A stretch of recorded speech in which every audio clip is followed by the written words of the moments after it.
সাধারণ জ্ঞানের আজকের ভিডিওতে আপনাদেরকে স্বাগতম। বন্ধুরা, আজকের ভিডিওতে আমরা জানব হযরত আদম আলাইহিসসালাম পৃথিবীতে কত বছর বেঁচে ছিলেন।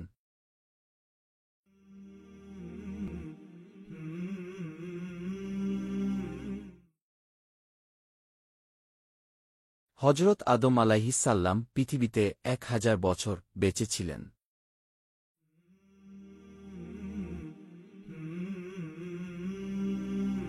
পৃথিবীতে মানব সভ্যতার সূচনা হয়েছিল হযরত আদম আলাইহিসসালামের মাধ্যমে।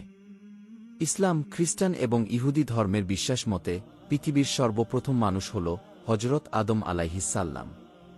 পৃথিবীর সকল মানুষই আদম আলাইহিসসালামের বংশধর। পবিত্র কুরআন মাজিদ এবং হাদিস শরীফ থেকে জানা যায়, হযরত আদম আলাইহিসসালামের একজন মাত্র স্ত্রী ছিলেন। তিনি হলেন হযরত হাওয়া আলাইহাসসালাম। পবিত্র হাদিস শরীফে বর্ণিত আছে, মহান আল্লাহ তাআলা হাওয়া আলাইহাসসালামকে আদম আলাইহিসসালামের বাম পাঁজরের বাঁকা হাড্ডি থেকে সৃষ্টি করেছেন। হযরত আদম আলাইহিসসালামের সন্তান-সন্ততি। কুরআন মাজিদ এবং হাদিস শরীফের বর্ণনা থেকে জানা যায় যে, হযরত আদম আলাইহিসসালাম এবং হাওয়া আলাইহাসসালাম জান্নাতে কোনো সন্তান লাভ করেননি। এমনকি হযরত আদম আলাইহিসসালাম জান্নাতে তার স্ত্রীর সঙ্গে সহবাসও করেন নাই। পৃথিবীতে আগমনের পর তারা সন্তান-সন্ততি লাভ করেন। হযরত আদম আলাইহিসসালামের সন্তানদের সংখ্যা।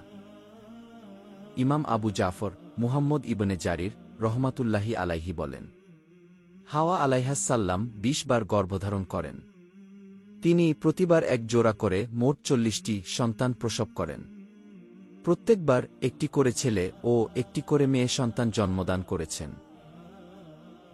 কুরআন মাজিদ এবং হাদিস শরীফে হযরত আদম আলাইহিসসালামের 3 জন সন্তানের নাম পাওয়া যায়।